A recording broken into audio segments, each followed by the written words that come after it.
بسم الله الرحمن الرحيم.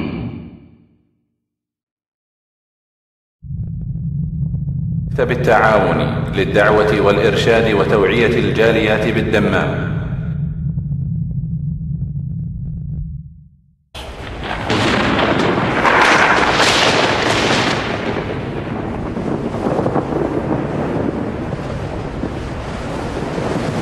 وقولهم إنا قتلنا المسيح عيسى ابن مريم رسول الله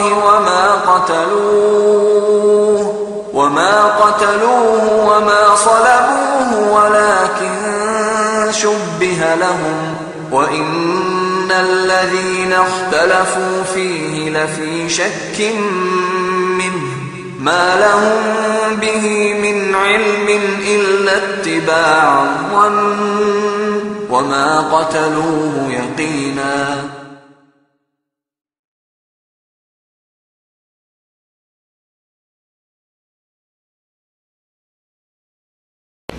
إن الحمد لله نحمده ونستعينه ونستغفره ونعوذ بالله من شرور أنفسنا ومن سيئات أعمالنا. من يهده الله فلا مضل له ومن يضلل فلا هادي له وأشهد أن لا إله إلا الله وحده لا شريك له وأشهد أن محمدا عبده ورسوله وبعد. السلام عليكم ورحمة الله وبركاته. Waalaikumsalam warahmatullah. Tunay na ang lahat ng pasasalamat at lahat ng papuri ay nauuko lamang kay Allah Subhanahu wa Ta'ala, ang ating tagapaglikha, ang ating Panginoon na hindi pinanganak at hindi nagkaanak, ang pinakamaawain at pinakamahabagin. Nawa ang kapayapaan at pangangalaga ng ating dakilang lumikha ay mapa sa kanyang huling propeta na si Muhammad sallallahu alaihi wasallam, sa kanyang pamilya at sa lahat ng sumusunod sa tuwid na gabay hanggang sa huling araw. Mga minamahal na kapatid sa Islam at sa ating mga panauhin po, ngayong araw ng linggo ay kalabing dalawa ng Abril at natataon po para doon sa mga kababayan natin na kanilang pinagdiriwang ang tawag ito, Easter Sunday o ang pagkabuhay na maguli, ay naaangkop po na inshallah yung ating paksa na tatalakayin ay may kinalaman dito sa mga haligi ng pananampalatayang Kristyanismo. At para inshallah magkaroon tayo ng malawakang kaalaman tungkol dito, ay muli po nating inimbitahan ang ating isa sa pinakamamahal na kapatid, si Brother David mula sa Islamic Center ng Khobar, para talakayin po yung ilan sa pinakamahalagang paksa na may kinalaman sa pananampalataya, katulad ng original sin na haligi ng pananampalatayang Kristyanismo, pati na rin yung crucifixion o yung pagkakapako ni Jesus alayhi salatu wasalam sa krus ayon sa katuruan ng relihiyong Kristyanismo. At inshallah bibigyan po natin ng linaw at katuruan naman ayon sa pananaw ng ating pananampalatayang Islam tungkol sa mga bagay na to. So hindi na rin natin pahabain ng ating panimula, sapagkat inshallah yung kapatid po natin yung tatalakayin ng mga bagay na yan, kaya ibibigay na natin sa kanya yung ating pong mikropono para inshallah mag-start na tayo ng ating talakayan. Kung gusto nyo pong makibahagi, meron kayong itanong o kaya idadagdag, inshallah mamaya po pagkatapos ng ating talakayan ay bukas po yung ating panayam para sa lahat ng mga tanong ninyo o gusto nyo na mga bagay na linawin po. Maraming salamat po. Okay. Jazakallahu khair.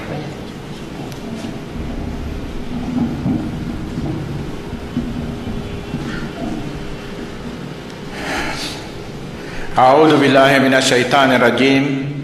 Bismillahirrahmanirrahim. Alhamdulillahirabbil alamin, arrahmanir rahim. Wassalatu wassalamu sayyidina Muhammad wa ala alihi wa sahbihi ajmain. Wa ba'd. Assalamualaikum warahmatullahi wabarakatuh. Isang napakagandang pagkakataong muli ang ipinagkaloob sa atin ang ating tagapaglikha, ang Allah Subhanahu wa Ta'ala, na tayo ay pinag-ipon niyang muli para mapag-usapan natin o talakayin ang isang napakahalagang bagay na sa paningin ng iba ay parang pangkaraniwan. Katatapos lamang ng tinatawag na mahal na araw na ipinagdiwang ng lahat ng sangkakristyanuhan sa buong mundo. Meron po tayong dapat na alamin, hindi lamang bilang mga Muslim o hindi pa Muslim o hindi naniniwalang may Diyos. Meron pong mga bagay na itinuturo, ngunit kung ating bibigyan pansin, ito pala ay wala naman sa kasulatan.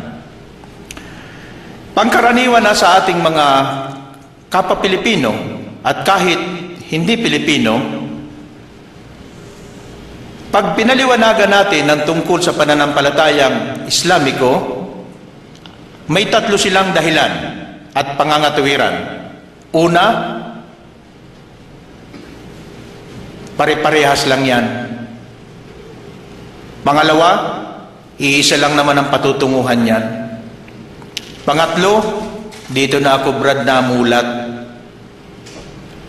Alin po sa tatlong ito ang maaari natin maging batayan?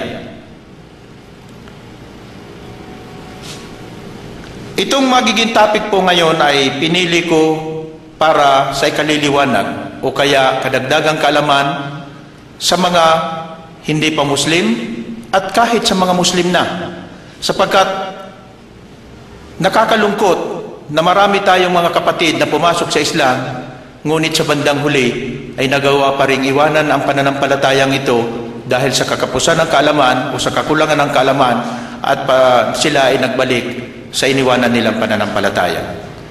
So tatalakayin po natin sa gabing ito ang tungkol sa sinasabing orihinal na sala. Gaano po ito katotoo?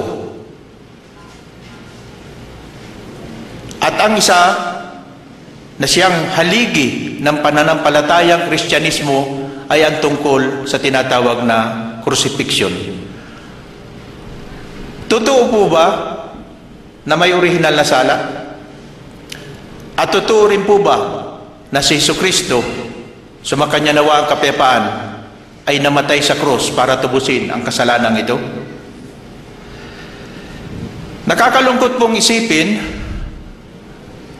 na sa mahigit 1 bilyon na mananampalatayang Kristyanismo, kasama na sa kanila ang mga hari, presidente, at mga dignitaries, mga naturingang mga judge, mga Supreme Court judges, ngunit sa kasamaang palad o nakakalungkot ay hindi man lang binibigyan ng kahit kaunting pagsusuri ang pananampalatayang kinagisnan.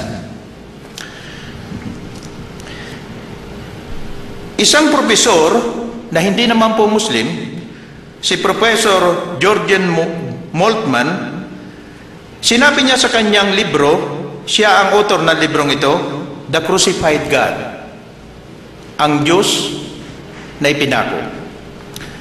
The death of Jesus on the cross is the center of all Christian theology, all Christian statement about God, about creation, about sin and death have this focal point in the crucified Christ.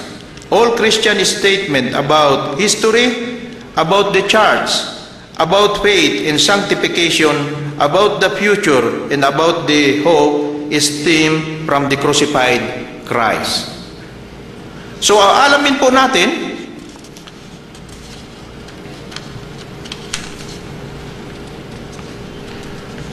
lumalabas na ang pinakaunang sangkap para matupad ang tinatawag na crucifixion ay ang orihinal na sala. So, ang unang tanong po natin ay gaano katotoo ang orihinal na sala? Ang simbahan ay nagtuturo na may original sin. Ano po ba ang sinasabi ng kanilang kasulatan? Sangayon po sa kasulatan na tinatawag na Biblia ng sangkakristyanuhan, ito po ay matatagpuan sa Deuteronomy 24:16. The father shall not be put to death for the children, neither shall the children be put to death for the fathers. every man shall be put to death for his own sin. So hindi pala po pananagutan ng magulang o ng anak man ang kasalanan. Jeremiah 31:30, but everyone shall die for his own iniquity. Siya lamang ay mananagot o mamamatay sa kanyang sariling kasalanan. Ezekiel 18:20, but Jesus said, the soul that sinneth, it shall die. The son shall not bear the iniquity of the fathers, neither shall the fathers bear the iniquity of the son. The righteousness of the righteous shall be upon him, and the wickedness of the wicked shall be upon him. So ang pagpapakabuti ng isang mabuti ay sa kanya, at ang pagpapakasama ng isang naging masama ay sa kanya. So wala po pala tayong pananagutan sa sinasabing original sin. Okay. Sa panahon ni Jesus Christ, peace be upon him, may mga batang lumapit sa kanya. At ito ay pinipigilan ng mga disipulo. Ano ang sabi ni Jesus Christ, peace be upon him? Matthew 19:14. But Jesus said, suffer little children, and forbid them not to come unto me, for such is the kingdom of heaven. So hindi niya pinigilan na mga bata ay lumapit sa kanya, sapagkat ang kaharian ng kalangitan ay sa mga batang yan. Paano nagkaroon ngayon ng original sin? Tayo ba, papayag tayo na ang mahal nating anak, halimbawang binawian ng buhay, papahintulutan natin siya na mapunta sa hindi magandang kahinatnan dahil siya ay may original na sala? Hindi tayo papayag. Ganon din ang kanilang kasulatan. So paniwalaan natin. So mayroong hindi nagsasabi ng totoo. Iba ang tinuturo ng mga kinaukulan, iba ang sinasabi ng kanilang kasulatan. Okay. So ang bawat isang bata, so every child is born without sin, and all children belong to the kingdom of heaven. Human laws punish the one who committed the crime. The son shall not be held responsible for his father's crime, and vice versa. So sa pag-aanalisa natin o sa pag-aaral natin ng kanilang kasulatan, ngayon po ay napatunayan natin na iba pala ang sinasabi ng kanilang katuruan at ibang sinasabi ng kanilang kasulatan. So kung ang katuruan ng tinatawag na original na sala ay hindi natin mapapanaligan, paano na lamang ang tinatawag na crucifixion? Sapagkat hindi magaganap ang tinatawag na crucifixion kung wala ang original sin. Kinakailangan maging matibay ang panuntunan o ang pinagbabasihan tungkol sa original na sala bago natin paniwalaan na naganap ang crucifixion. Anong tutubusin kung walang original sin? Okay. May isa na namang hindi naman Muslim, isang Amerikano na maaring Kristiyano, maaring hindi naniniwala sa Diyos, o maaring basta siya ay isang hindi Muslim. Okay. Siya po ay si Garner Ted Armstrong, the Executive Vice President and co-publisher of The Plain Truth, a Christian magazine from America which boasts a current pre-worldwide circulation of 6 million copies a month, attempt to answer his own puzzle under the heading, "Was the Resurrection a Hoax?" The resurrection of Jesus Christ of Nazareth is either the supreme fact of history or a flagrant deliberate fabrication posted up on the followers of Christianity. Ito ba ay totoo o hindi? Na itinanim lamang sa isipan ng tagasunod ng sangkakristyanuhan. Sila mismo mapapansin po natin ang mga nagkokomentaryong ito ay hindi galing sa mga Muslim. Ito ay galing sa mga hindi Muslim. Na pagkatapos nilang pinag-aralan ang mga kasulatan o katuruan, ay sila mismo ang nakapagsalita ng ganitong mga bagay. Mabigat. Mabigat. Deliberate fabrication, gawa-gawa lamang na walang katotohanan, na itinanim lamang sa isip ng mga tagasunod ng sangkakristyanuhan. Mayroon pa pong isa, Billy Graham and Josh McDowell. Sila po ay mga Amerikanong evangelist. Ano po ang sabi nila sa kanilang kasulatan, sa kanilang librong ginawa? Ang title naman kanilang librong ginawa ay The Resurrection Factor. I was forced to conclusion that the resurrection of Jesus Christ is either one of the most wicked, heartless, vicious hoaxes ever foisted upon the minds of men, or it is the most fantastic fact of history. Vicious, wicked. Mabigat na mga bintang. Pero sila, mga evangelist sila. Mga pastor din sila. Mga reverend. Pero hindi nila mapaniwalaan.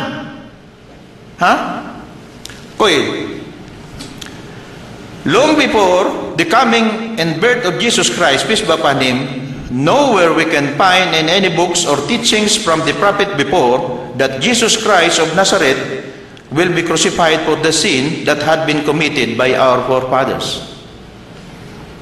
So ano po ba ang pinagkukunan nila ng kanilang katuruan na yan? Okay?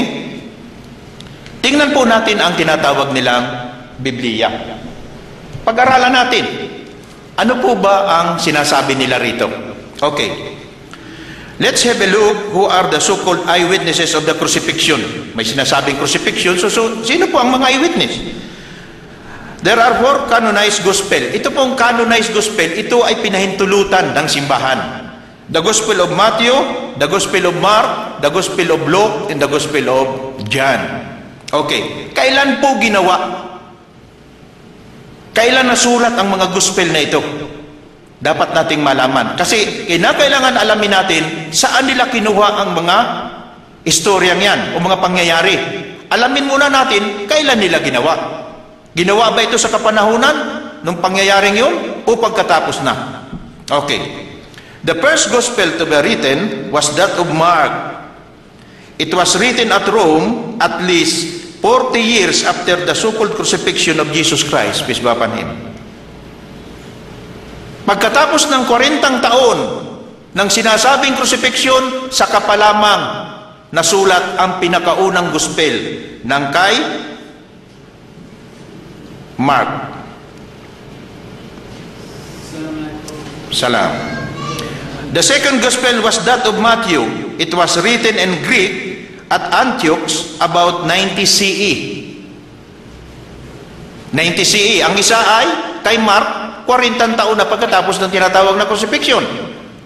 Ang kay Matthew naman ay 90 taon pagkatapos. The third gospel, the Gospel of Luke, was written somewhere in Greece about the year 80 CE, Christian era. The Gospel of John was written at near Ephesus between the year 110 and 115 of the Christian era. So ito pala pong mga sinasabi dito sa kanilang kasulatan o ang kanilang Biblia na Matthew, Mark, Luke, and John, ito po ay 110 to 115 years pagkatapos na ng pangyayari. At ang pinaka-maagap ay 40 years, the Gospel of Mark. Mahirap pong isipin na yung balita na dumating sa dyaryo ay saka pa lamang sinulat ng isang author ay pagkatapos ng 40 taon nung sinasabing pangyayari. Kaya nga po, kinakailangan natin scrutinize, kinakailangan natin alamin, saan ba galing yan? Ito bagay kinalakhan natin, ito ba'y kinamulatan natin? Kaya diyan po natin malalaman na itong mga pinagkunan nilang kasulatan ay halos ginawa na lamang nila. Ito po ang katuruan na sinasabing kinamulatan. It was the years of the Christian era, 325 AD, Anno Domini, ibig sabihin ng Anno Domini ay the year of the Christians, that Emperor Constantine convened the First General Council of Nicaea But when the Pauline Church won in the end, the Nicene Creed was ratified by Emperor Constantine, whose religion was still a subject of doubt and whose mind had not been enlightened either by study or by inspiration, and ratified the Gospel of Matthew, Mark, Luke, and John as the only four canonical Gospel. So ito pong mga katuruan na ito na sinasabing nasulat pagkatapos na si Emperor Constantine ay tumakas galing ng Roma, pagkatapos niyang pinatay ang kanyang anak na si Crispus at ang kanyang asawa na si Empress Fausta, nagsalib ang grupo ng dalawang ito at nagkaroon ng gulo sa Roma. Si Emperor Constantine ay tumakas papunta rito sa Turkey at pinangalanan niya ang lugar na Constantinople. At noong 325 years, isipin po natin, wala na si Jesus Christ, peace be upon him. 325 years, nagkaroon ngayon ng meeting na tinatawag na Council of Nicaea. Inimbitahan niya ang mga obispo at mga tagapagturo at inipon nila ang mga kasulatan na yan. At doon ay niratify nila ang tinatawag na gospel ng apat na pinanggalingan. Meron na naman pong isang tinatawag na si Professor Momery. Siya ay isang author. Siya ay isang author ng mga kilalang mga libro. Ang sabi niya, ganito: his immediate disciple were always misunderstanding him. Ang tinutukoy po dito ay ang mga disipulo ni Jesus Christ, peace be upon him. In his works, wanting him to declare himself King of the Jews, wanting him to call down fire from heaven. Sinasabi kay Jesus Christ, peace be upon him, sige, magpababa kang ng apoy galing sa langit. Wanting to set on his right hand and his left hand in his kingdom, wanting him to show them the Father, to make God visible to their bodily eyes. Anong hinihingi ng mga disipulo ni Jesus Christ, peace be upon him? Ipakita mo sa akin ang Diyos. Ha? Hindi siya maintindihan. Wanting him to do and wanting to do themselves anything and everything that was incompatible with his great plan. This was how they treated him until the end. And when that came, they all forsook him and fled. So kasama siya pero hindi nila maintindihan kung ano ang mga matalinhagang sinasabi ni Jesus Christ, peace be upon him. Hanggang sa bandang huli, iniwanan nila lahat. Iniwanan. Ano ang sinasabi ng Biblia? All the disciples forsook him and fled. Matthew 26:56. And they all forsook him and fled. Mark 14:50. Iniwanan pa siya ng mga disipulo. Sino ngayon ang witness?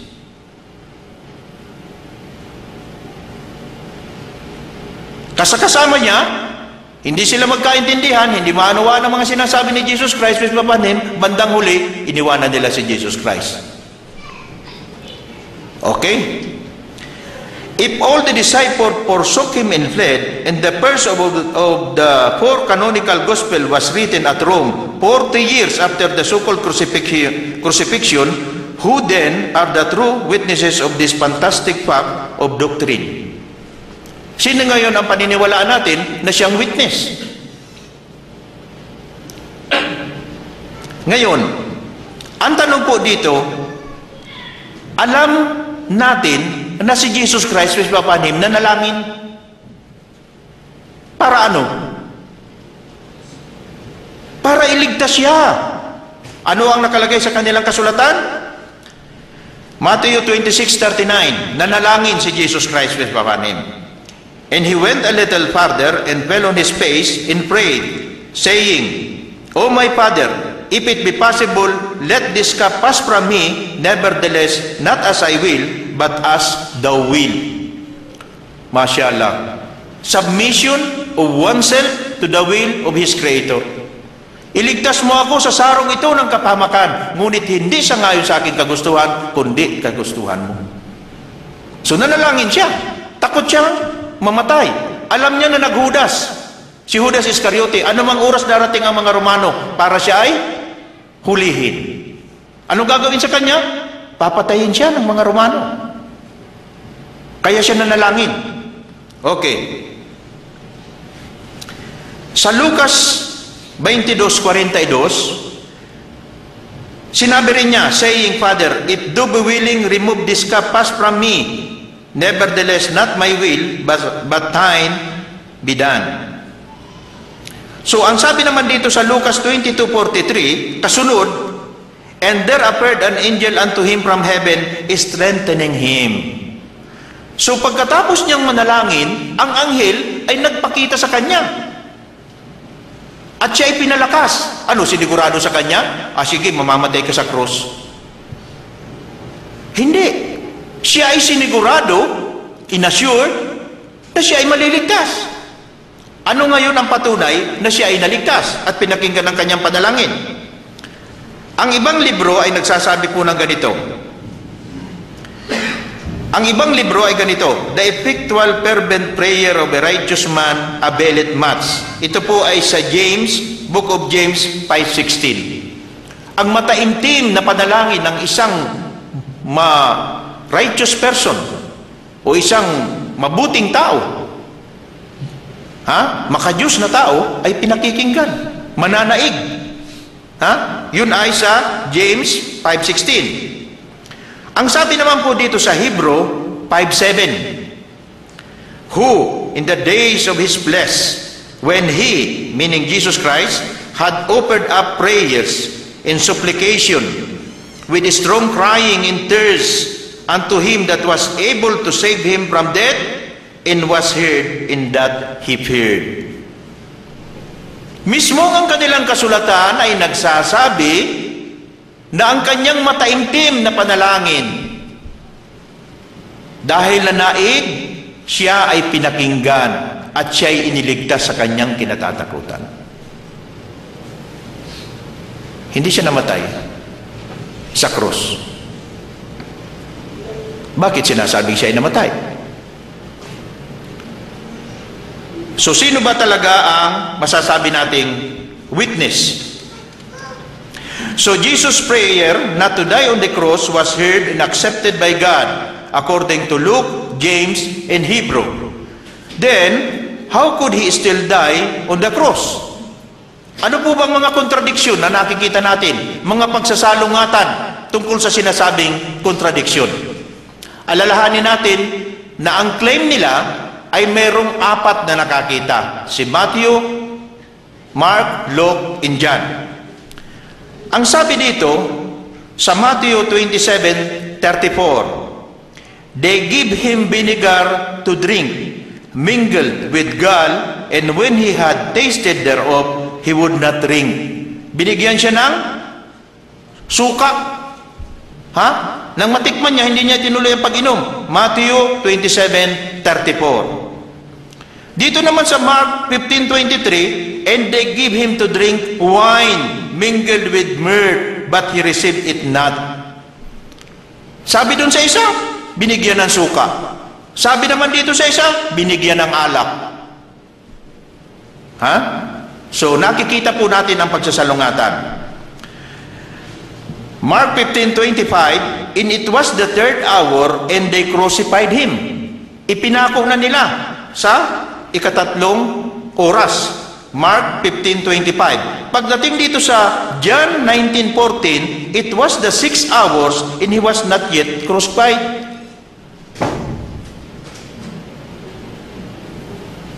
Yan po ang pagkakapako na sinasabi. Sa Lucas 23:26, they confined Simon to bear the cross of Jesus. Pagdating naman dito sa John 19:17, Jesus was bearing his cross himself. Sabi siya lang. Tapos, mayroon pa lang si Simon na siyang nagpasa ng cross para sa kanya.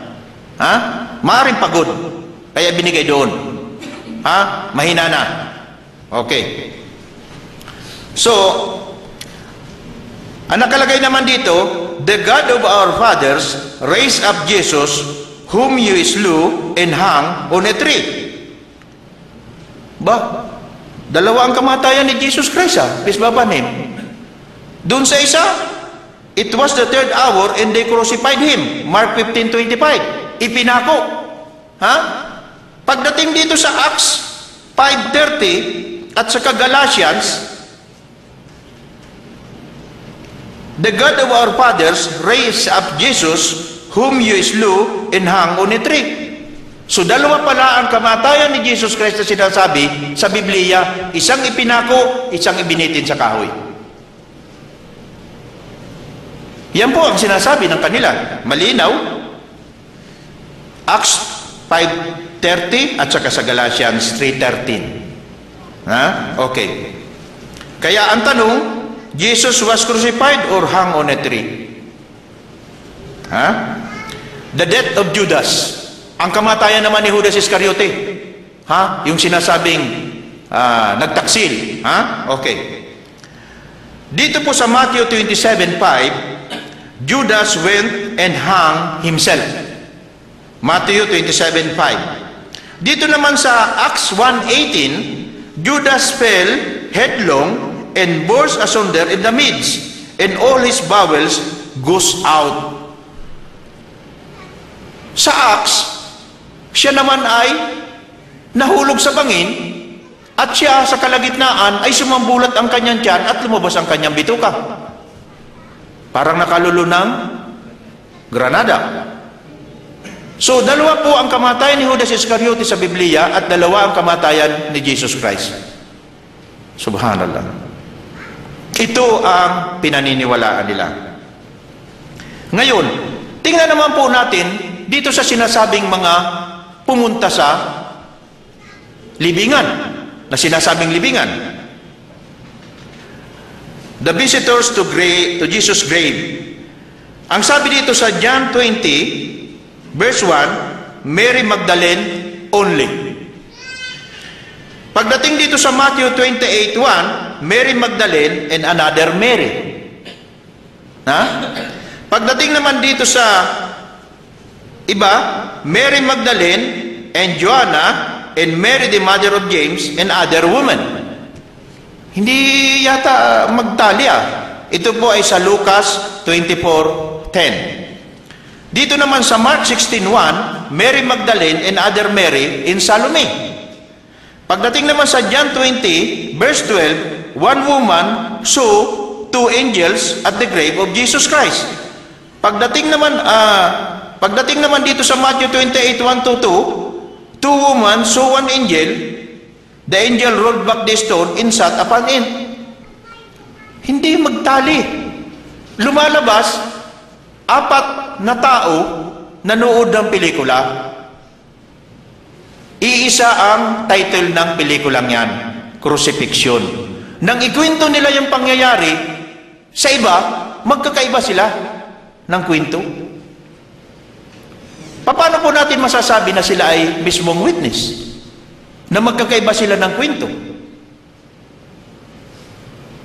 So, paano po ba ang talagang dapat nating tanggapin? Ito po ba ay nakalaan para tubusin ang kasalanan? O mayroon pang ibang purpose kung bakit naganap ang crucifixion? Lumalabas po na ang crucifixion ay isang pangyayari, maaaring sabihin natin, may napako. Pero siguradong hindi si Jesus Christ, peace be upon him. Ngayon, 2 grupo ang gumamit ng tinatawag na crucifixion. Ano ang isang grupo? Ang grupo ng simbahan na nagsasabi na kailangan tubusin ang orihinal na sala sa pamamagitan ng crucifixion. Ay ano naman po ang motibo ng mga Hudyo at ng mga Romano bakit nila gustong patayin si Jesus Christ? Kailangan malaman po natin ano ba ang sinasabi nila. Bakit nila gustong patayin? Okay. Salam. With these conflicting narrations of one event, does it make sense to a biased mind? Lahat nagsasabi na ito yung pangyayari. pinaniniwalaan ng mahigit 1 bilyon na tao. Pero, alamin po natin kung ano ang history. Sa pangyayari po sa Biblia, ito ay tungkol sa pagkamatay ni Lazaro. Doon ito magsisimula. Ha? Bigyan po natin ng pahapyaw. Now, a certain man was sick and dead, Lazarus by name, of Bethany, the brother of Mary and sister Martha, whom Jesus raised up from the grave by the will of God. Binuhay niya si Lazarus, binuhay ni Jesus Christ, peace be upon him, sa pamagitan ng ano? With the will of God. Yan ang tandaan natin. Hindi siya ang nagbuhay mismo. Sa kapahintulutan ng tagapaglikha. Okay. Nagsisimula po ito sa John 11:39. Jesus said, "Take ye away the stone." Martha, the sister of him that was dead, said unto him, sinabi ni Martha, "Lord, by this time he stinketh, for he hath been died 4 days." 4 na araw ng patay. Ha? Jesus said unto her, and said, "I not unto thee, that if thou wouldest believe, thou shouldest see the glory of God." Then they took away the stone from the place where the dead was laid. And Jesus lifted up his eyes and said, nanalangin siya. Ha? Gumanyan siya sa itaas. "Father, I thank thee that thou hast heard me. And I know that thou hearest me always, but because of the people which stand by, I said it, that they may believe that thou hast sent me." Nanalangin siya. Para ano? Para maniwala itong mga taong nasa palibot niya na siya ay talagang sinugo. Na siya ay sinugo. Yun ang gusto niyang emphasize dito. Nagpapasalamat siya na siya ay pinakikinggan. At dahil ika sa mga nakapalibot sa akin dito, para silang maniwala na ako ay sinugo mo. Anong sinugo? Mensahero. Di ba? Okay. And when he thus had spoken, he cried with a loud voice, "Lazaro, come forth." Ha? Halos siya nag-iiyak talaga siya. Ha? Halos ang tumutulong sa kanyang pawis ay ano? Halos para ng dugo. At sinabi niya, "Lazaro, come forth." And he that was dead, come forth, bound hand and foot with grave cloth. Lumabas yun, si Lazaro, na nababalutan pa ng mga yung ginagamit sa seremonya sa paglibing, yung grave cloth. Okay. And his face was bound about with a napkin. Jesus said unto them, "Loose him and let him go." Nabuhay si Lazaro na 4 na araw ng patay. Then many of the Jews which came to Mary and had seen the thing which Jesus did, believe on him. May mga tao ron sa palibot niya. Sa ginawa niyang pagbuhay kay Lazaro, maraming naniwala sa kanya. Lamang, but some of them went their ways to the Pharisees and told them what things Jesus had done. Yung medyo alanganin, ayaw nilang maniwala, pupunta sa mga Pariseo, nagsumbong. Yung mga walang iman. Then gathered the chief priests and the Pharisees a council and said, "What do we for this man do with many miracles?" Ano sabi noong chief priest? Oh, ano na ba tayo? Ano na tayo? Anong ginagawa natin? Itong taong ito nagpapakita ng maraming milagro. So, if we let him thus alone, all men will believe on him. Kung pababayaan natin siya, nagawin niya yung mga pagmimilagrong yan, maraming tao ang maniniwala sa kanya. And the Romans shall come and take away both our place and nation. Pag pinabayaan ka natin yan, darating dito ang mga Romano. Kukunin na ang ating lugar at ang ating bansa. Pag pinabayaan natin yung taong yan, na i-perform niya yung mga mirakulong yan. And one of them, named Caiaphas, being the high priest that same year, said unto them, "Ye know nothing at all." Sabi nung high priest, sino? Si Caiaphas? Wala talaga kayong mga alam. Wala kayong alam. nor consider that it is expedient for us that one man should die for the people, and that the whole nation perish not. Makabubuti pa para sa isang tao ang isakripisyo kaysa sa ang ating lugar at ang ating bansa ay mawala sa atin. And this spake be not of himself, but being high priest that year, he prophesied that Jesus should die for that nation. Yun ang aim nila. Kinakailangan yung taong yan na nagpapakita ng mga miracle, kailangan mamatay para sa bansa natin. Isakripisyo natin yan, walang problema. Yun ang kanilang nasa isip. And not for that nation only, but that also he should gather together in one the children of God that were scattered abroad. Then from that day forth they took counsel together for to put him to death. So ano ang pinagsimulan ng plano nila para patayin si Jesus Christ, peace be upon him? Dahil ayaw nilang paniwalaan si Jesus Christ, peace be upon him, bilang propeta. Kaya kinakailangan nilang isakripisyo si Jesus Christ, peace be upon him, kaysa naman kunin naman sila ang kanilang lugar at ang kanilang bansa, kunin ng mga Romano. So ano yun? Self-interest. Ay bakit ang motibo ay magkaiba? Isang event, isang pangyayari, pero magkaiba ang intensyon. Nakita natin ang pagkakaiba? Pero pinagsiselebrate ito ng buong mundo. Yung mga Romano, mga Hudyo, ayaw nilang maniwala na si Jesus Christ, peace be upon him, ay isang propeta. Gusto nila isakripisyo. Huwag lang silang maging alipin ng mga Romano. Ito naman simbahan, ginamit naman ng i-ratify na Emperor Constantine ang mga katuruan, the Gospel of Matthew, Mark, Luke, and John, na matagal nang wala si Jesus Christ, peace be upon him, nang ganapin niya ang Council of Nicaea, 325 years na wala na si Jesus Christ, peace be upon him.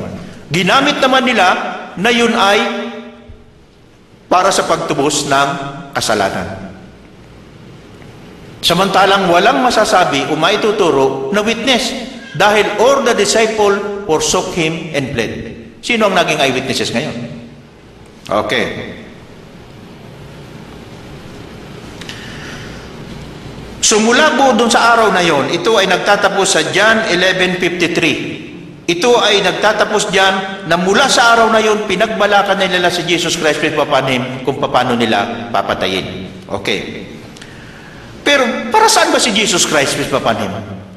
Nilinaw niya na sinabi niya, but he answered and said, I am not sent but unto the house of the Luship of Israel.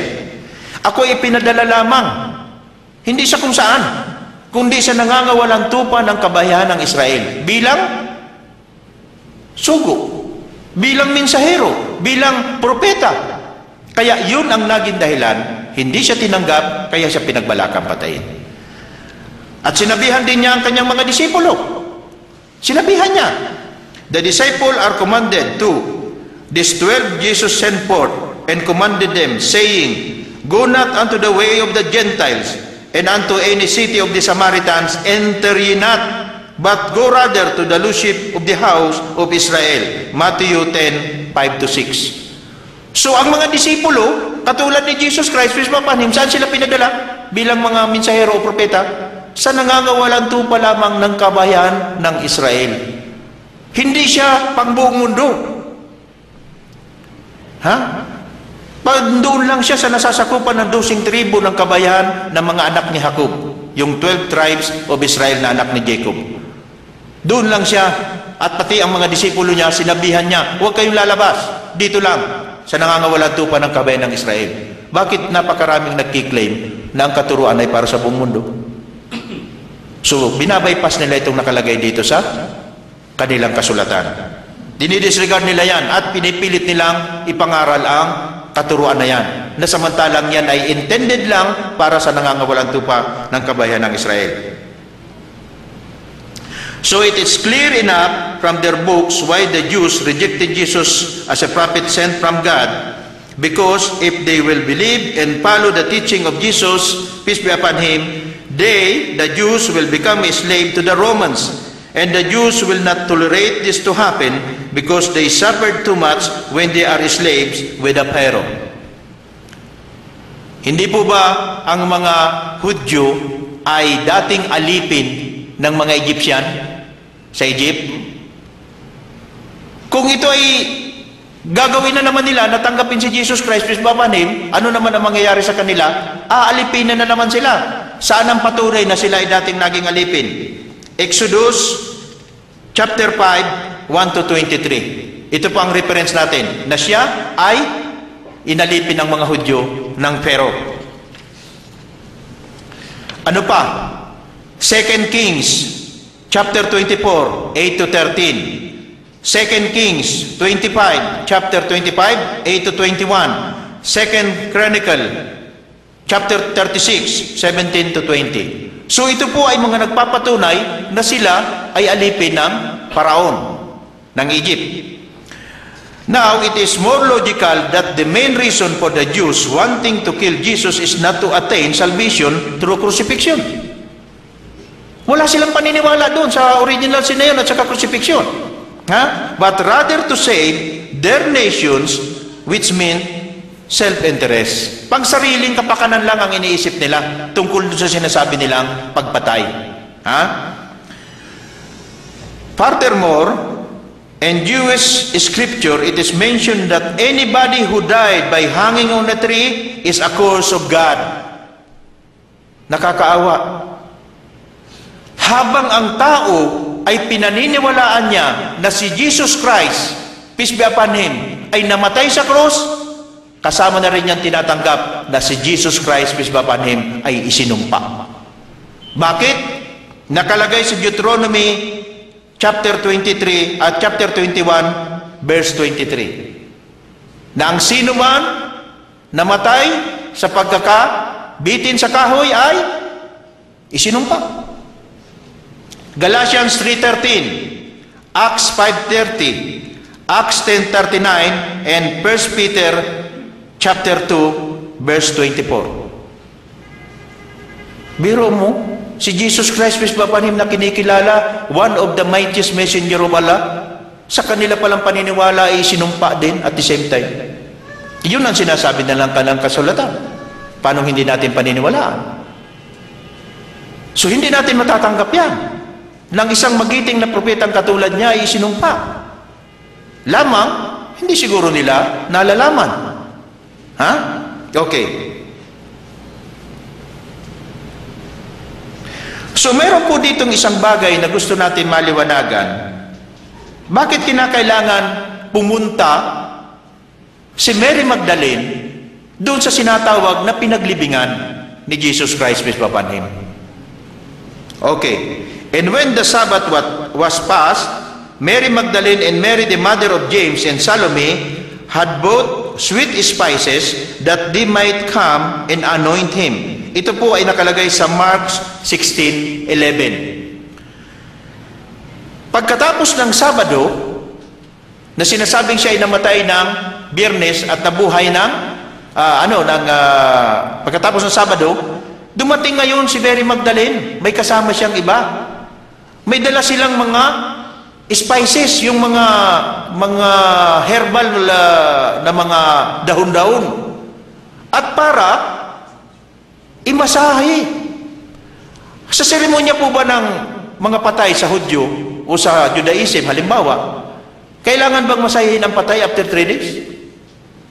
Sa mga Kristiyano, minamasahe ba ang patay after 3 days? Sa mga Muslim, minamasahe pa ba ang patay after 3 days? Ay naglalaglag ng laman noon galing sa buto. Ano nga masahihin doon? Ano nga asahan nila? Nadadat na nila doon.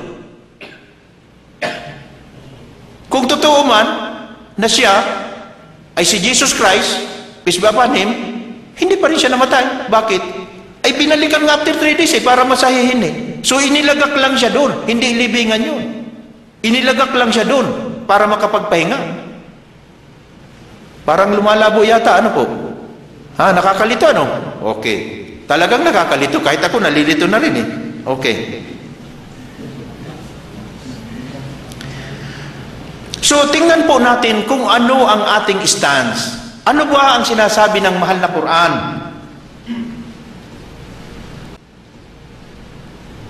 Ano po ang sinasabi ng Quran, the Last Testament? Sino ang witness? Walang ibang witness kundi ang Allah subhanahu wa ta'ala. Kung ang mga disipulo iniwanan siya, dahil hindi sila maintindihan kung ano mga sinasabi ni Jesus Christ peace be upon him para sa kanilang instruction, sino ang eyewitness? Ang Allah subhanahu wa ta'ala. Anong sabi niya? Quran, Surah 4, 157 to 158. That they said in boast, we killed Christ Jesus the son of Mary. Ito ang pinagmamagaling ng mga Hudyo. The messenger of Allah. But they killed him not, nor crucified him. Hindi nila siya napatay o naipako sa krus. Only a likeness of that was shown to them. Kamukha lang niya ang ipinakita sa kanila. And those who differ therein are full of doubts. Yung mga nagsasabi noon na talagang siya ay namatay, ay mga pagdududa yun. With no certain knowledge, but only conjecture to follow. Wala naman silang kaalaman sa talagang totoong pangyayari. Lahat sila lamang ay haka-haka. Palapalagay. For of a surety, they kill him not. Para sa katiyakan, hindi niya siya napatay. Nay, Allah raised him up unto himself, and Allah is exalted in power and wise. So inakyat pala ni Allah si Jesus Christ peace be upon him pagkatapos siyang manalangin, dahil ang sabi sa Luke ay nagpakita ang anghel at siya ay pinag-strengthen. Ibig sabihin ay inassured sa kanya na maliligtas ka. At ang sabi naman sa Hebrew 5:7, sa kanyang mataimtim na panalangin siya ay pinakinggan sa kanyang kinatatakutan at siya ay iniligtas. So, hindi pala siya namatay. Hindi siya napatay o hindi siya naipako sa krus. Ibang mukha ang sinasabing naipako ng mga Hudyo at Romano.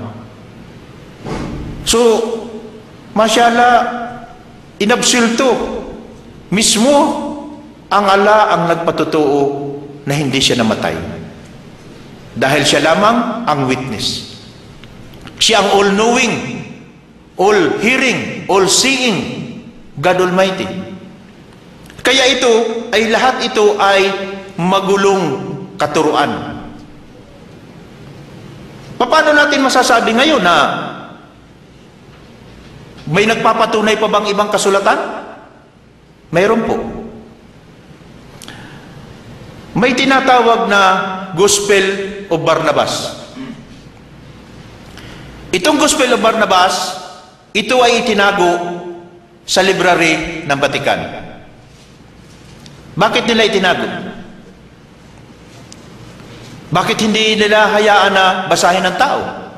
Kaya lamang ito nakalabas, isang pari na si Father Marino, naimbitahan siya ng Papa, at siya ay pagkatapos mananghalian, sila ay pumunta sa library, nakatulog ang Papa, si Father Marino naman, naghanap ng mababasa, nakita niya ang Greek translation nitong Gospel of Barnabas.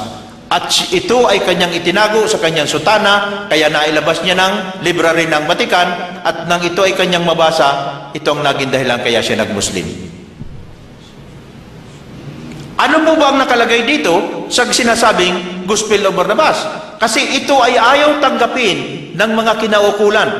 Ito ay nakatago sa tinatawag na 25-mile long library ng Vatican. Bakit tayo 25-mile long library? Pag dinugtong-dugtong mo ang mga libro na nasa loob noon, aabot ng 25 milya.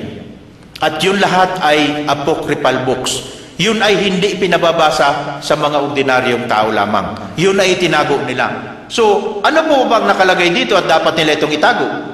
Okay. Mayroon po ritong nakasulat na nagpapatunay itong Gospel of Barnabas, chapter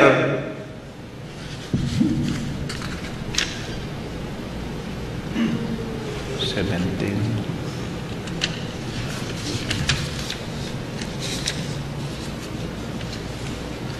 2:17. Ganito po ang nakalagay dito. Verily I say that the voice, the face, and the person of Judas were so like Jesus. Ang nagipalang kamukha ni Jesus Christ, peace be upon him, sangayon dito sa sinasabing Gospel of Barnabas, ay si Judas Iscariote. Siya mismo ang naging kaboses, siya mismo ang naging kamukha, kaya siya ngayon ang hinuli ng mga Romano. Ngayon, kadagdagan, ito pong Gospel of Barnabas, si Bernabe o Barnabas ay isa sa 12 disipulo ni Jesus Christ, peace be upon him. Naitala ni Barnabas ang lahat ng mga sinasabi ni Jesus dahil siya ang laging halos kasama. Magabat tumakas ang ibang disipulo, naging malapit pa rin siya kay Jesus Christ, peace be upon him. Ngunit ayaw itong tanggapin ng simbahan. Sabi nila, ito ay kay Matthew. Nang mahukay ang kanyang libingan, natagpuan ang mga scroll na ito na balat ng hayop na nasa kanyang dibdib. Alangan naman na pinaghirapan ng isang tao ay pinaghirapan ng iba, ayun ang dinala ng tao sa kanyang libingan. Bakit dinala niya yun sa kanyang libingan? Yun ay napakahalagang bagay. Pero wala nang marami pang paliwanag ang simbahan tungkol sa sinasabi nilang si Matthew ang nagmamayari nito. Ngayon, ano po ang sinasabi pang iba rito? Dahil sinabi niya dito sa chapter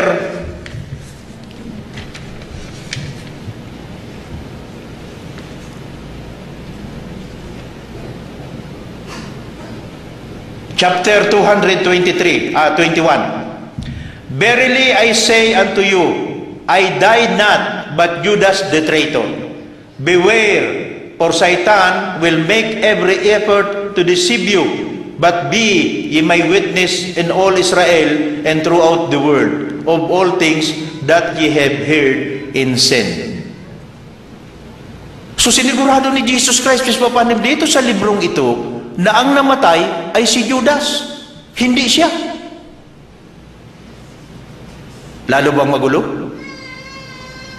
Ay dinun tayo mga Kristiyano, yung palang pinupunas-punasan ko ng ganyan, ng panyo, at saka ginaganong-ganon ko sa katawan ko, ay baka nga si Judas yun. Ha? Nakakaawa. Dapat siya ipagmalaki ng simbahan. Kung siya man ang naging dahilan, pinaglaruan siya. Bakit? Kawawa siya. Saan mo matatagpuan ngayon nakalagay ang pangalang Judas? Nasa tricycle sa kasabas, sa jeep. Ano nga lang nakalagay? Judas not be. So pinaglaruan nila. Dapat ipagtayo nilang ng rebulto, di ba? Kakawa. Okay. May isang napakagandang bagay dito, Brad. Kung bakit nila itinago ito sa mga ordinaryong tao. Dito sa tinatawag na chapter 21,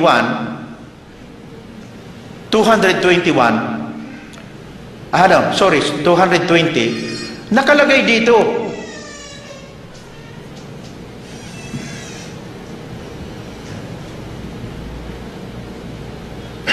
the death of Judas, making all men to believe that died upon the cross.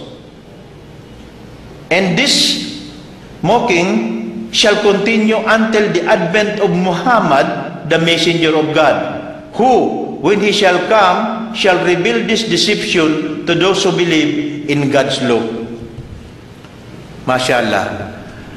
Ang pag-itan ni Jesus Christ, peace be upon him, ito siningit lang natin ha, ang pag-itan ni Jesus Christ at ni Prophet Muhammad sallallahu alaihi wasallam ay 570 years.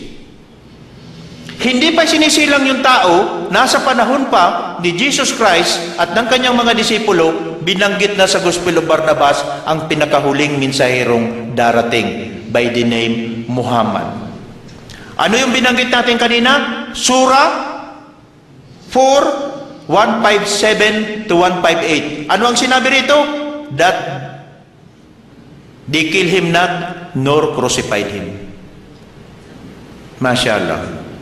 Hindi pa pinapanganak yung propetang darating, 570 years to come. Sinabi na dito sa Gospel of Barnabas. Paano natin sasabihin na hindi ito totoo? At sinabi niyang pasisinungalingan niyan lahat ng mga binabanggit na yan tungkol sa kanyang kabatayan, sinabi ng Allah sa Quran, Surah 4, 157 to 158. Sino ba ang mga nagtago nito? Sino bang nagtago nito na wag itong ilabas? Meron po. Mayroong mga kinaukulan na siyang nagtago niyan. Ito ay Jesus, a Prophet of Islam by Muhammad Ataur Rahim. Dito po sa page 40, Pope Damasus 304 to 384 AD, who became the Pope in 366 AD, is recorded as having issued a decree that the Gospel of Barnabas should not read. This decree was supported by Gelasius, Bishop of Caesarea, who died in 395 AD. The Gospel was included in his list of apocryphal books. Apocrypha simply means hidden from the people. So itsinama ito by decree na hindi pwedeng basahin ng sino man. Thus, at this stage, the gospel was no longer available to everyone. So, maraming nagpapatutuo na ito ay talagang ibinan para hindi mabasa ng mga tao. So, anong pangyayarihan ngayon ng pananampalataya?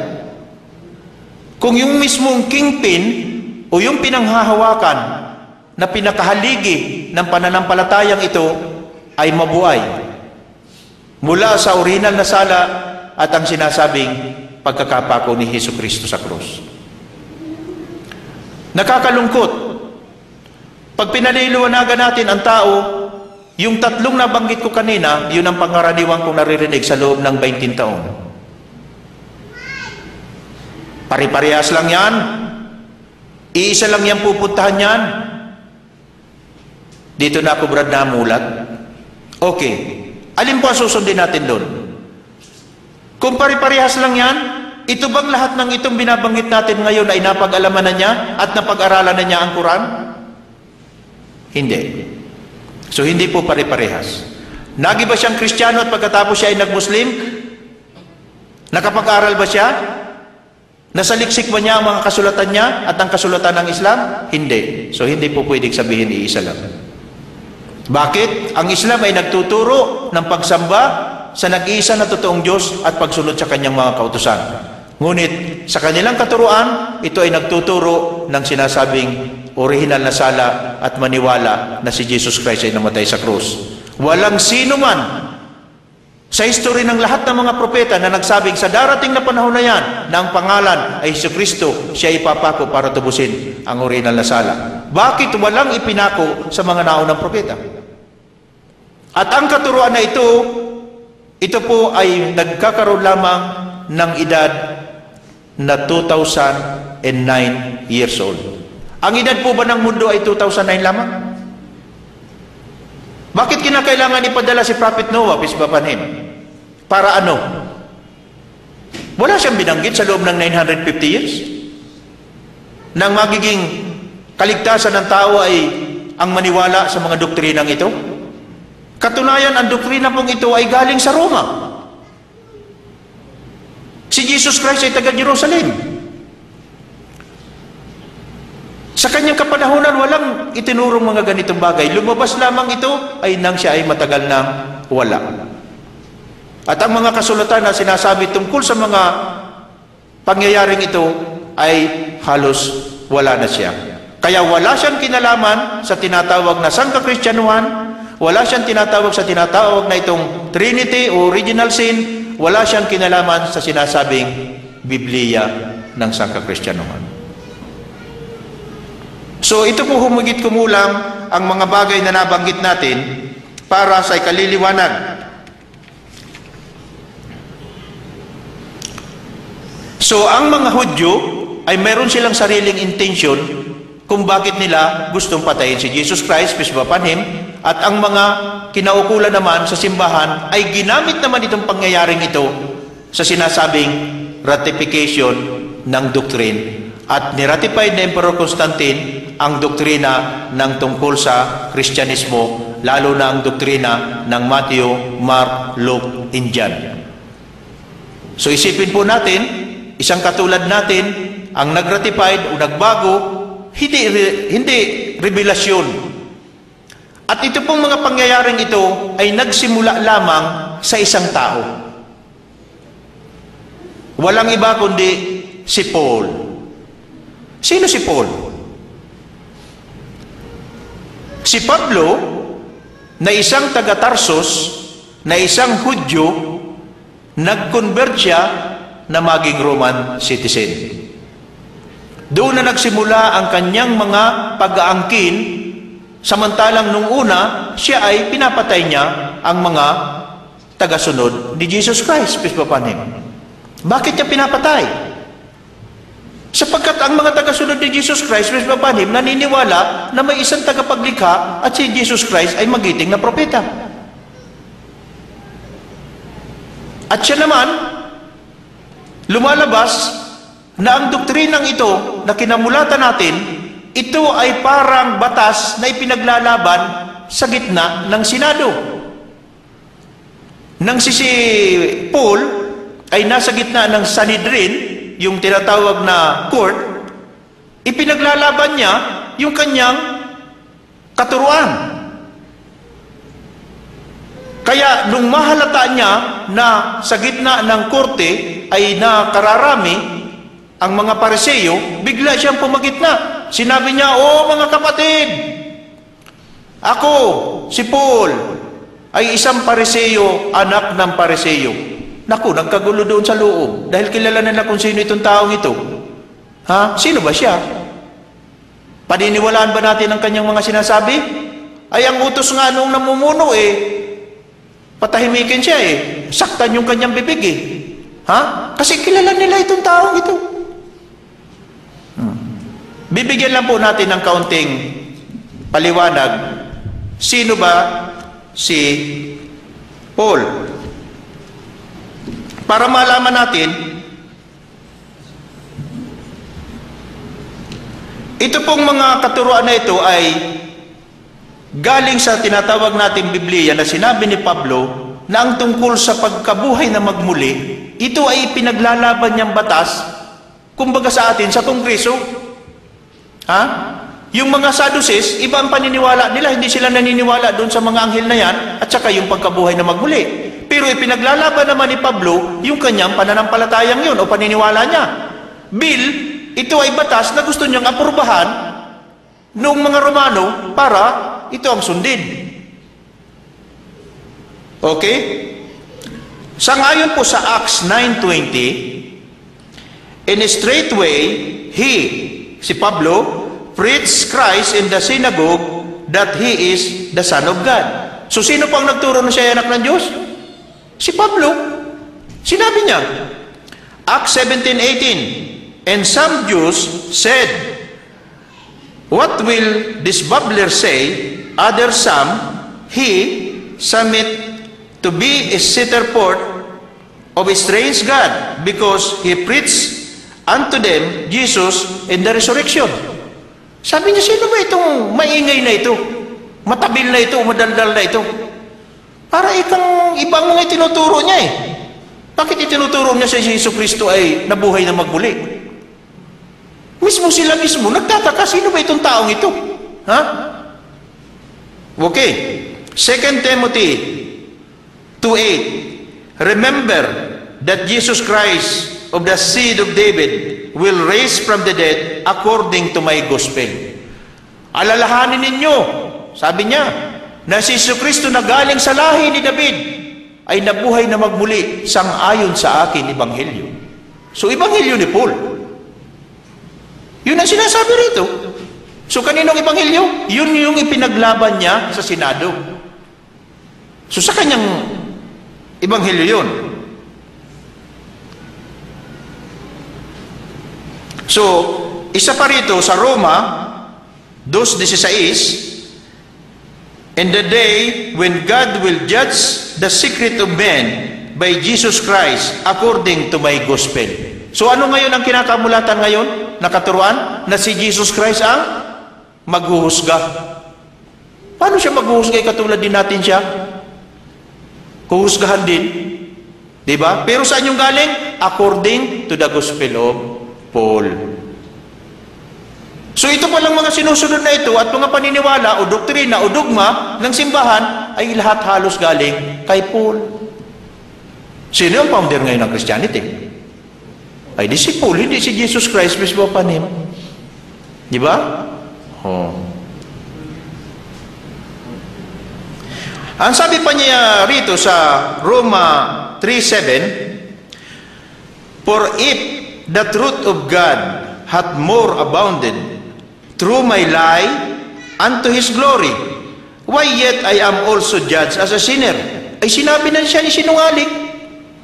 Paano pa paniniwala din namin na niya siya ay sinungaling?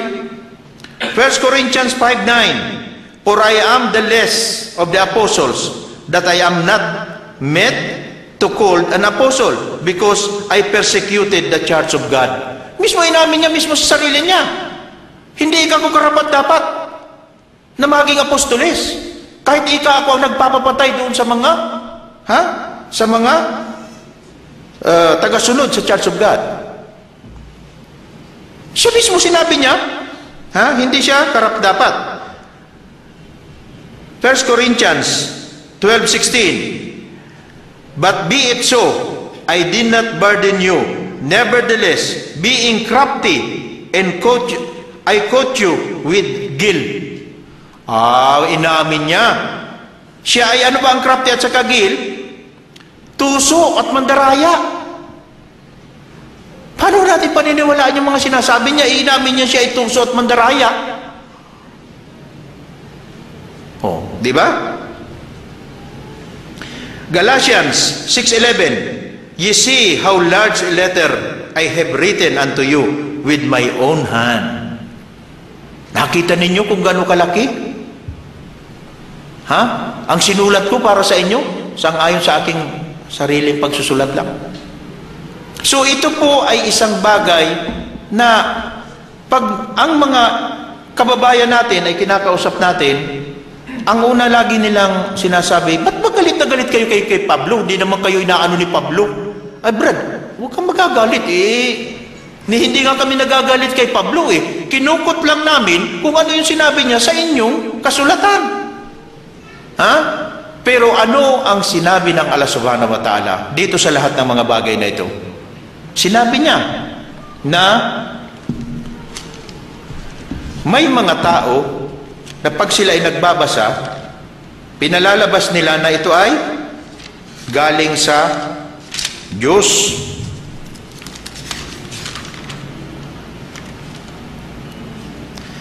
Dito sa Suratul Baqarah, ayah 78. 79. Suratul Baqarah 79. Then woe to those who write the book with their own hand, and then say, this is from Allah, to purchase with it a little price. Woe to them for what their hands have written, and woe to them for that they earn thereby. So makikita natin, Brad, may mga taong nagsusulat. Pagkatapos sasabihin nila, ito salita ito ng Diyos, at pagkatapos ipinagbili yung kasulatan na yun na sinabing salita daw ng Diyos. Ano sabi ng Allah Subhanahu wa Ta'ala? Woe to them. Sa kanilang mga sinulat at sa doon sa mga tinubo nila sa pagsusulat nito. Walang katotohanan dahil sinabi lang nila na salita ito ng Allah. So meron pa po dito sa Suratul Imran, ito ay ayah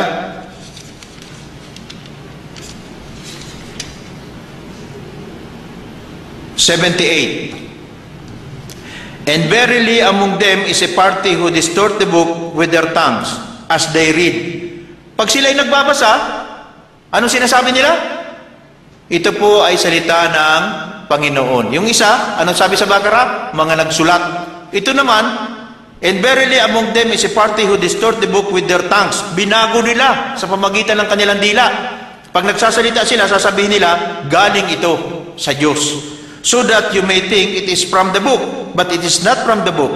And they say, this is from Allah, but it is not from Allah. And they speak a lie against Allah while they know it. Alam nila yung ginagawa nila, na kasinungalingan. Pero sinasabi nila na ito ay salita ng Diyos. Pero alam nila yun na hindi totoo. Bakit? Sinabi ng Allah, 1,430 years. Hindi nakausap ni Prophet Muhammad sallallahu alaihi wasallam ang mga propeta. Pero sino ang nagturo nito sa atin? Bakit nalaman natin na may mga distorted na mga books? Siya Allah. Siya ang witness. Siya ang nakakakita ng lahat ng bagay.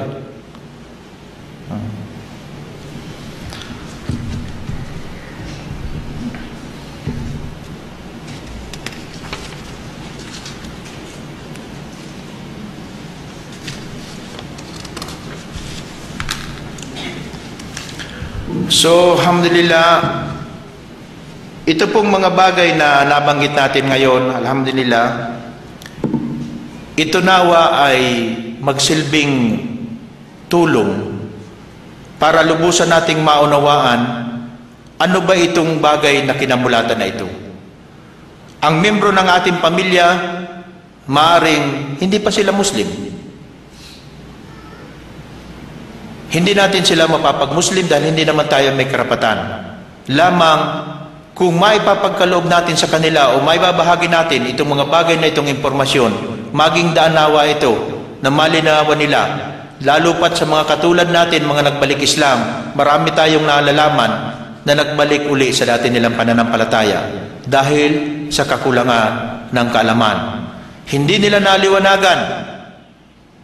Kaya nga, kinakailangan natin bilang mga Muslim na, lalo pa tayo ng mga balik Islam, kinakailangan po natin na alamin kung ano yung pinanggalingan natin. Bagamat alam natin na hindi tayo nagpalit, bumalik lang tayo. So ano ba yung iniwanan natin? Kinakailangan ibahagi natin yung mga impormasyon na ito dahil napakarami, hindi lang sa Pilipinas. Sa lugar ng India, sa bansang India, napakaraming mga ipinanganak na Muslim. Sila ay nagkristyano at sila ay nagtayo na rin ng mga Islamic center, ay ng mga center para sa pagpapalaganap din ng kanilang pananampalatayang Kristyanismo. Nakakalungkot. Kung sila mismo na dati ng pinanganak na Muslim ay naging biktima pa rin sa kakulangan ng kaalaman, anong mangyayari sa ating mga kapatid na nagbalik Islam na hindi rin naunawaan ang mga bagay na ito? Yun ang kanilang akala, na ang binalikan nila ay mas tama. Dahil walang sino man, magmula sa pari, magmula sa mga pastor, magmula sa mga religion teacher, magmula sa mga reverend, wala kang maririnig tungkol sa mga bagay sa mga nabanggit natin dito sa ating harapan.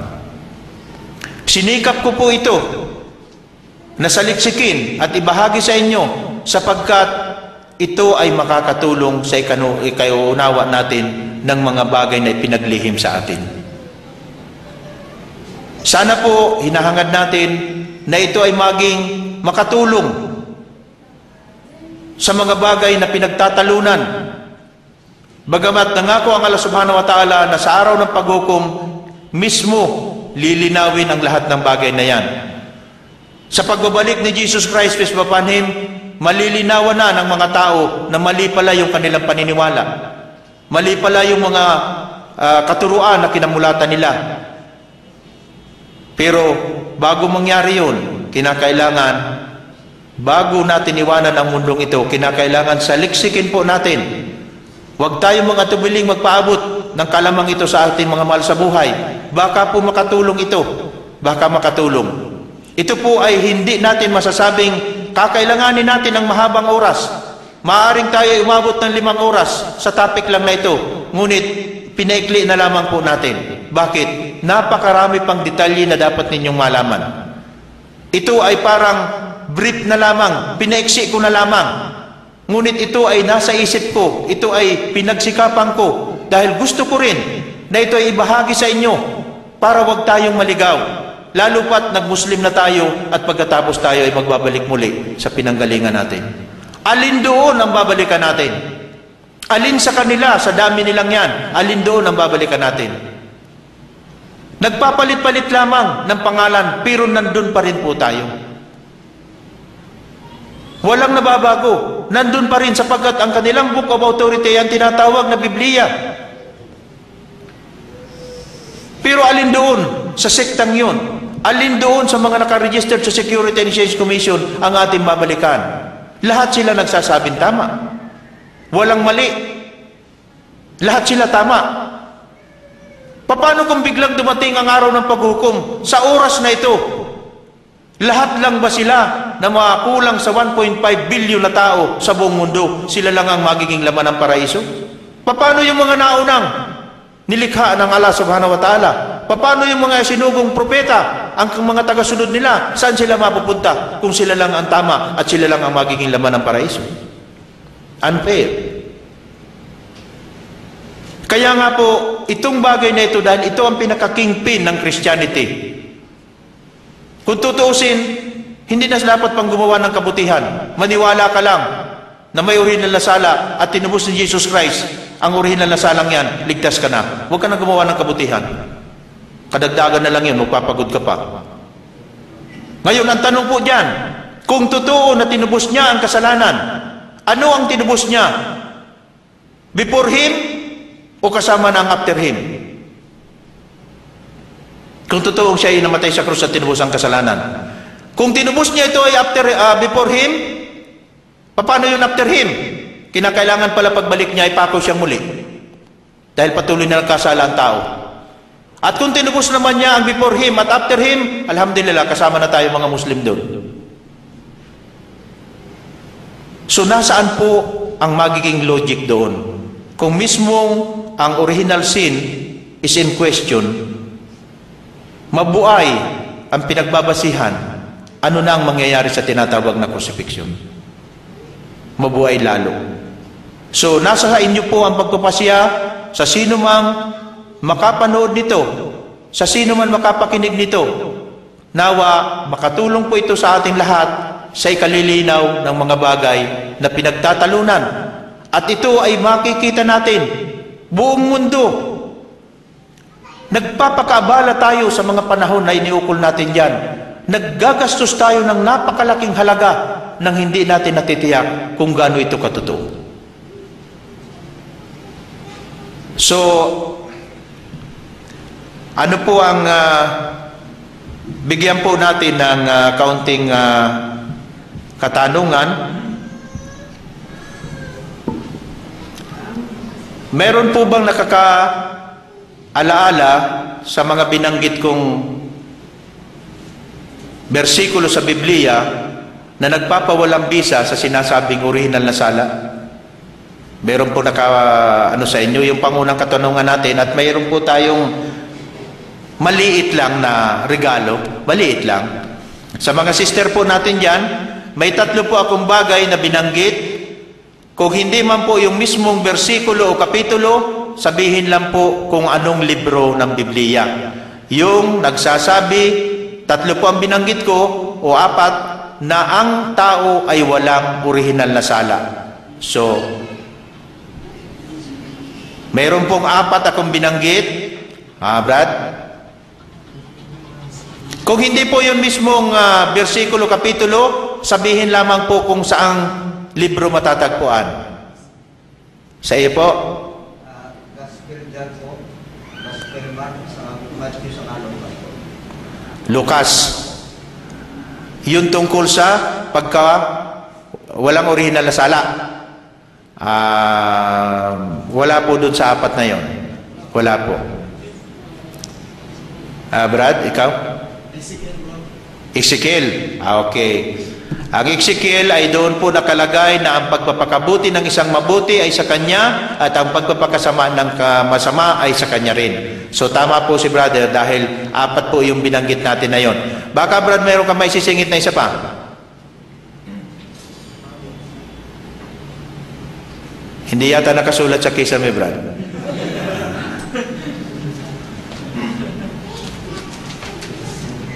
Brother? Pakiabot, brad? Masyaallah. Okay. Ikaw, Brad? Mashallah. Shukran. Okay. Mayroon pa pong isa. Mga maliliit lang po ito. Ititira ko yung malaki sa akin, ha? Okay. Meron ka, Brad, ano ka? Nakakuha mo ang iba? Wala. Okay.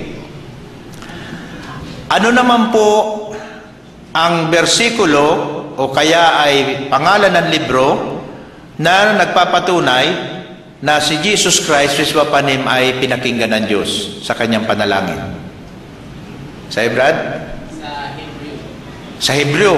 Masyaallah. Ay, Brad, ikaw ba nagbalot nito? Hindi.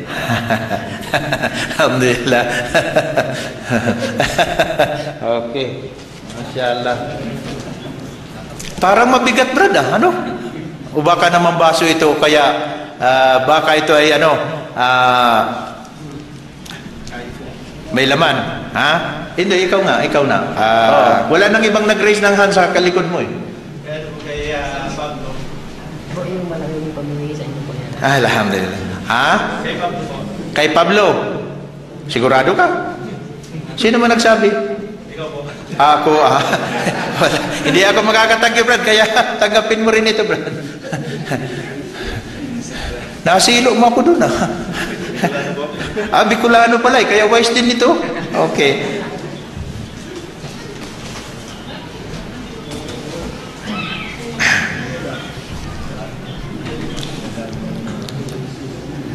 Meron bang nakaalala? Ay, sa mga sister, bro. Wala man lang nag-ano sa mga sister. Wag na. Ay, hindi, hayatian na lang ninyo. Ha?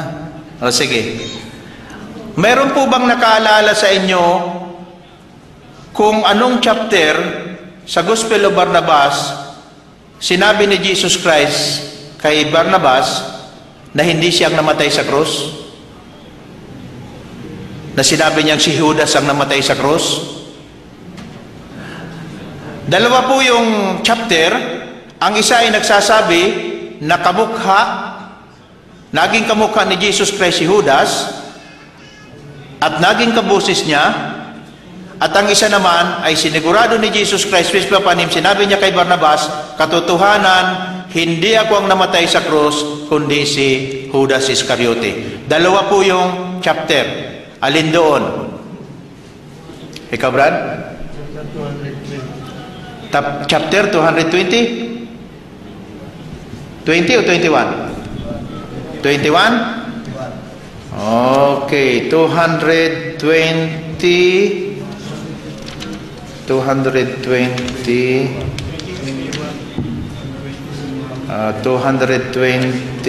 Antay. Para sigurado tayo, Brad. Ha? 220.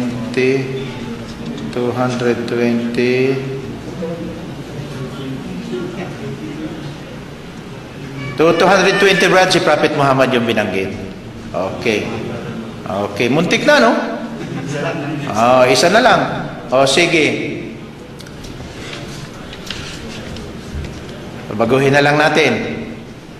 Sino ang papa na nagpahintulot o nagbawal na ang Gospel of Barnabas ay hindi dapat mabasa ng pangkaraniwang tao?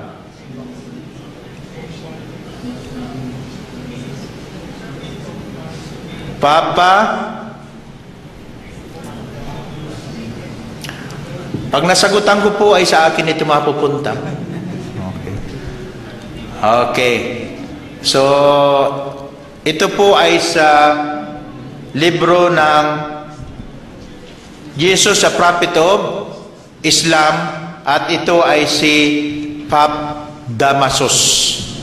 Yan. Okay. So, may isa pang hanap na lang tayo ng iba para ito ay mapamigay natin. Sayang daw. Sino nagsabing sayang? Lalong manghinayang kapag napasa akin ito. Okay. So, ano pa ang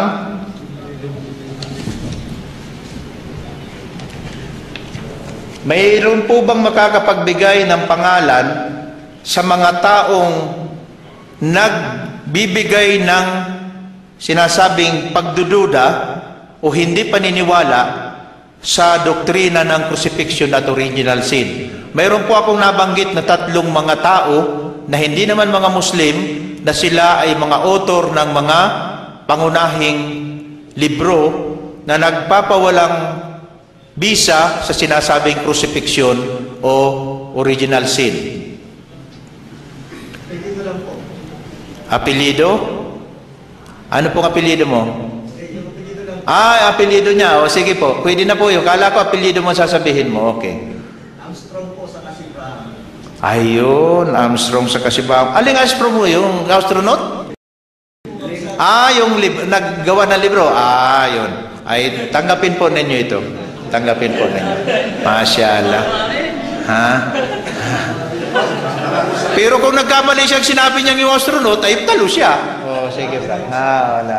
Okay. Jazakallahu khairan. Masyaallah. So, alhamdulillah, papasalamat po ako dito sa pamunuan o itong Islamic Center dito sa Dammam sa pagbibigay nilang daan na itong mga paghaharap natin o pagtatalakayan natin ay napapagkalooban tayo ng panahon para sa ikaliliwanag ng mga bagay na ito ang pangunahing doktrina o ng katuruan ng sangkakristyanuhan, ngunit sa atin, nakikita po natin ngayon na ito pala ay mabuhay. Meron po akong katanungan, meron po ba tayong bisita na hindi pa Muslim? Meron po tayong bisita? Ikaw, Brad? Ay, dapat sana sinabi mo sa akin kanina para sa iyo ko binigay yung regalo. Hindi bale, pakakainin na lang kita ng shawarma. Ha? Okay. Brad, may katanungan ako. Sino pa po ang hindi pa Muslim sa mga bisita natin? Ay, wag po yung bata. Kasama na po yan sa Muslim. Ikaw lang, Brad? Sino pa po? Wala na? Wala po tayong ibang bisita? Brad, mayroon lang akong itatanong sa iyo. Alam ko, ikaw man ay ipinanganak na isa ring katulad naming Kristiyano ng mga nakaraang taon. Tatanungin kita, naniniwala ka na si Jesus Christ ay ipinanganak ni Virgin Mary? Si Jesus Christ, hindi pa pinanganak siya ni Virgin Mary, hindi ka naniniwala? Pilipino ka o Nepal? Pilipino ka? Okay. So, si Virgin Mary, ipinanganak niya si Jesus Christ, si Papa Nim, di ba? Di ba? Okay. Ano ang tawag ni Virgin Mary kay Jesus Christ habang siya ay dumididi ng gatas sa kanya? Dahil siyempre dumidi siya ng gatas, alangan man may tsupon na noon. Wala pa ng tsupon, di ba? Okay. So dumidi si Jesus Christ ng gatas kay Virgin Mary. Nakatulad din natin nung tayo mga maliit pa, di ba? Anong tawag niya? May son o may God? May son. So, may son. Okay, isa-isa tabi muna natin. Na siya ay, pag sinabing may son, di tao. Ang iyong pagkakakilala ay tao siya kasi dumidi din ng gatas, di ba? Ipagpalagay natin na siya ay Diyos na, pagkapanganak pa lamang. Okay. Imagine, kung siya ay Diyos na pagkapanganak, pwede kayang mangyari na ang isang ina ay Diyos niya yung kanyang anak? At pagkatapos yung Diyos niya ay dumidi din ng gatas sa kanya, ay kung hindi siya padidihin ng ina, patay yung Diyos. Di ba? So kung sasabihin natin na si Jesus Christ, peace be upon Him, pagkapanganak pa lang ay Diyos na, hindi pwedeng mangyari. Sapagkat hindi mangyayari na ang ina ay sinilang niya yung kanyang Diyos. At kung hindi niya padidihin yung Diyos niya, patay yung Diyos. Di ba? So magkakaroon, Brad, ng napakalaking question mark na ang Diyos, si Jesus Christ, ay hindi pala pwedeng maging Diyos sa pagkapanganak pa lamang. Di ba? Okay, sabi mo tao siya dahil sabi mo may son. Tatanungin ko ng isang question. Kailan siya naging Diyos? Hindi mo masagot. Ay ako nga, hindi ko masagot. Ako nagtanong sa iyo eh. Nalilito rin ako eh. Ibig sabihin, Brad, napakasimple. Hindi ka na kinakailangan magbasa ng Quran, hindi ka na kinakailangan magbasa ng Biblia. Logic lang.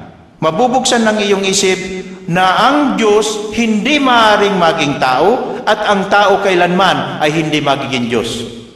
Naniniwala ka na walang ibang Diyos na dapat sambahin kundi siya lang. Naniniwala ka na? O nalaman mo lang ngayon nung nandito ka na sa Saudi, ng pangalan pala ng tagapaglikaya Allah. Okay, pero nalaman mo, nagbasa ka na ng mga pamphlets. Di ba? Hindi ka nagbabasa o marunong ka magbasa? Nagbasa ka na. Okay. Naniniwala ka na walang ibang Diyos na dapat sambahin kundi si Allah? Okay. Naniniwala ka ngayon na si Jesus Christ, peace be upon him, ay isang magiting na propeta? Naniniwala ka na si Jesus Christ ay propeta? Okay. Napatunayan mo na. Nakinig ka mula kanina. Alam mo, hindi mo naintindihan yung usapan natin. Pag inulit ko ito, abutin tayo ng alas 4 na ng madaling araw. Ha? Okay.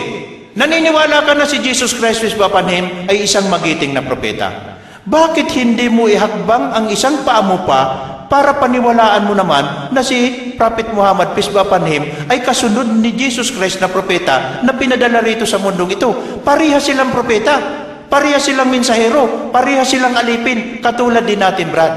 Ito ang magiging daan. Kung halimbawa papasok ka sa isang pinto, alam mo na ang Islam ay nasa loob, pero hindi mo naman alam kung ano ang susi.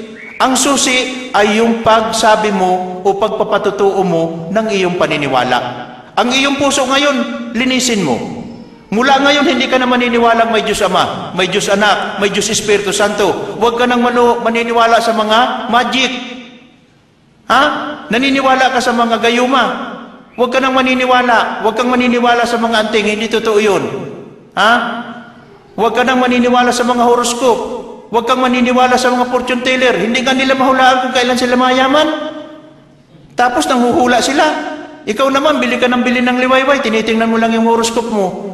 Islamic books na lang ang basahin mo. May pakinabang ka pa. Okay. Pag yan, Brad, ay pinaniwalaan mo. Nilinis mo ang iyong puso at pinatunayan mo sa iyong sarili.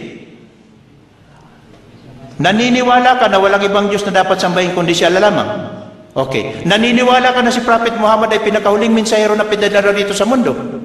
Naniniwala ka na si Jesus Christ, peace be upon him, ay mensahero din at alipin ng Allah?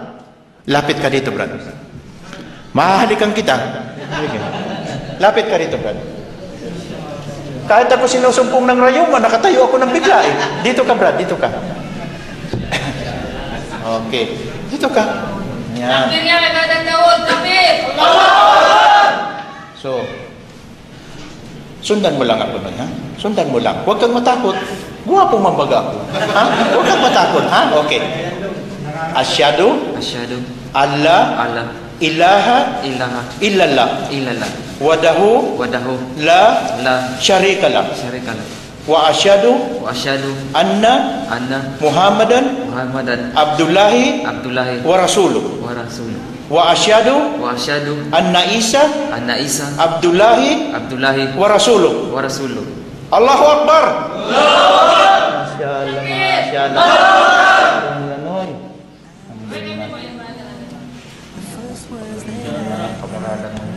Para sa iyo yan. Huwag mo pababayaan ang sarili. And as I felt Allah's power in my soul, the day Islam took me in. I am a Muslim, Islam my deen, Allah my Lord, His word Quran, Muhammad Prophet, praise be upon, I'm a Muslim for all of time. As I grew up, walking in this great big world, I gazed in awe at the wonders of Allah. As I learned the cruel lessons of life, Islam shone through as my guiding light. Alhamdulillah, Brad. Tuloy ka rito, Brad. Tuloy ka. Huwag kang mag-alang-alang. Dahil tayo mga Pilipino, saan ka? Saan ka sa atin? Saan ka? Pampanga, saan lugar? Mexico. Ito ang napakaswerteng kapatid natin. Hindi na kailangan ng passport, nakakapunta sa ibang bansa. Pero pangalan lang. Okay. So, ikaw ba, Brad? Family around my deathbed, I know not when Allah will call me home. The life I live, oh what a blessed thing. As Naniniwala ka ba na si Kapit Muhammad ay pinakamuling mensahe na pinadala rito sa mundo? So, pakinggan natin si Brad. Lapit ka rito, Brad, okay? Sundan mo lang, Brad, ano ha? Katulad ng sinabi niya sa Arabic.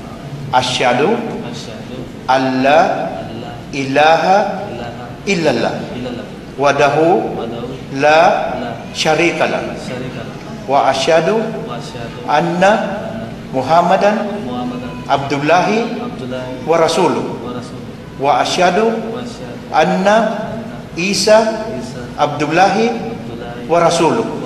Allahu Akbar. Mahirapan ako nito, malaki-laki ito.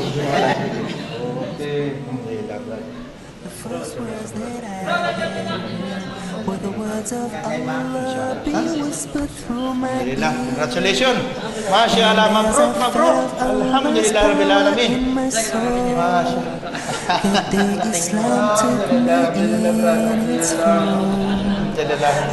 Salamat tayo sa lahat. Ginabayan sila.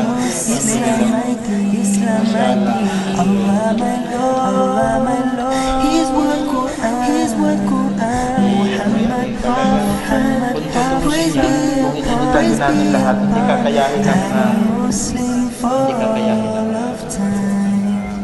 As I grew up, walking in this great big world, I gazed in awe at the wonders of Allah. And as I learned the cruel lessons of life, Islam shone through as my guiding light. I am a Muslim, Islam, Allah my Lord, His word Quran,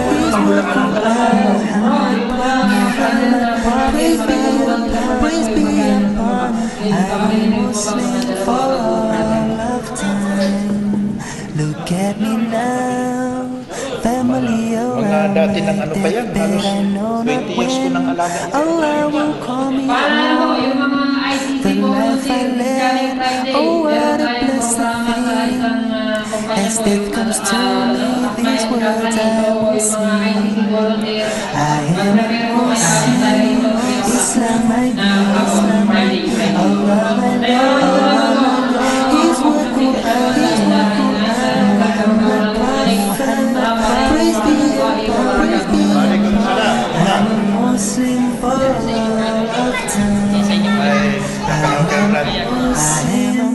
Islam I did, Allah my Lord, His word Quran, Muhammad Prophet, praise be upon.